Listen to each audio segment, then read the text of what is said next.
BFM Business, Intégral Placement, idées de fonds. Et oui, des idées de fonds de gestion dans lesquelles investir. C'est tout de suite avec Mara Dobrescu. Bonjour Mara. Bonjour Guillaume. On vous rejoint chez Morningstar. Mara, vous nous proposez d'investir cette semaine dans le secteur de la consommation. Pourquoi nous parler de la consommation aujourd'hui ? Eh bien, c'est tout d'abord un secteur potentiellement très attractif du point de vue de la performance. Si on regarde sur les dernières années, eh bien, en moyenne, les fonds de la catégorie Morningstar Action Secteur Consommation ont progressé de 9,4% par an, alors que le marché au sens large ne progressait que de 5,5%, donc près de la moitié. Et puis c'est un secteur, celui de la consommation, qui a eu tendance à mieux résister dans les périodes de baisse. Par exemple en 2008, il n'a baissé que de 35%, même si ça reste quand même conséquent, alors que le marché était en baisse de 40%, même constat en 2011 avec une moindre participation à la baisse. Donc c'est légitime du point de vue des investisseurs de s'intéresser à ce secteur. Donc un secteur qui montre une belle résilience. En tout cas, il l'a prouvé en 2008. À quoi faut-il faire quand même attention avant d'investir dans le secteur de la consommation, Mara ?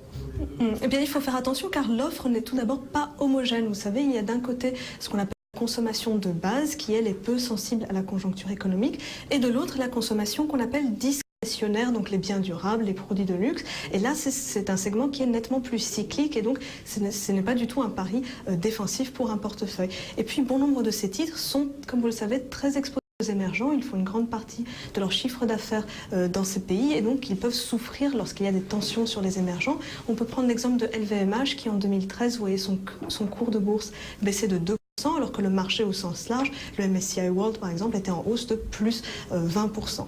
Et puis il faut aussi faire attention aux valorisations, puisque ces dernières années, eh bien, l'engouement des investisseurs pour le secteur a tiré les valorisations vers le haut. Aujourd'hui, selon la recherche action Morningstar, c'est un secteur qui est survalorisé et ça s'illustre aussi par un PE, donc un ratio cours sur bénéfice. Le PE moyen de ce secteur est aujourd'hui aux alentours de 20, alors que pour les actions internationales au sens large, il est à 16 environ. Et puis, dernière chose à savoir, c'est qu'il faut plutôt se méfier des offres trop spécialisées. On a vu ces dernières années des lancements de fonds sur des thématiques très étroites, par exemple des fonds loisirs et voyages, ou alors des fonds qui sont très concentrés géographiquement, des fonds Asia Consumer par exemple. Ce sont des fonds qui sont parfois lancés pour profiter d'un phénomène de mode, mais on sait d'expérience qu'ils sont plutôt mal utilisés par les investisseurs. Voilà les quelques points sur lesquels il faut être prudent avant d'investir dans ce secteur de la consommation pour ceux qui souhaitent quand même y aller. Parce que vous nous disiez, ce secteur a tendance à surperformer historiquement, il a tendance à bien résister aux crises. Pour ceux qui sont intéressés, est-ce que vous avez des idées de fonds à leur apporter, des idées de fonds de gestion ? Oui, alors dans la catégorie Morningstar du secteur de la consommation, nous avons aujourd'hui 4 fonds qui bénéficient d'une note positive des analystes Morningstar.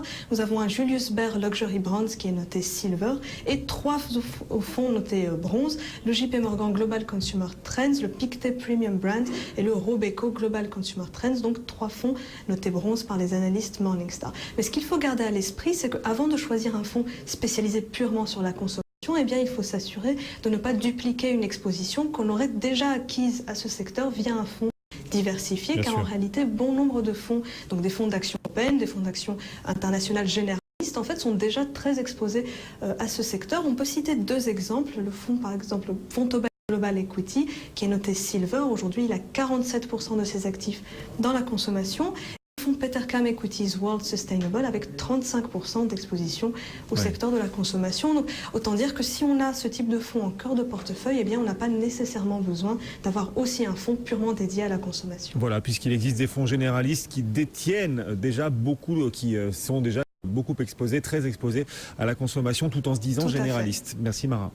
Mara Dobrescu, à bientôt Mara. Mara Dobrescu depuis Morningstar, Cédric. Et le CAC 40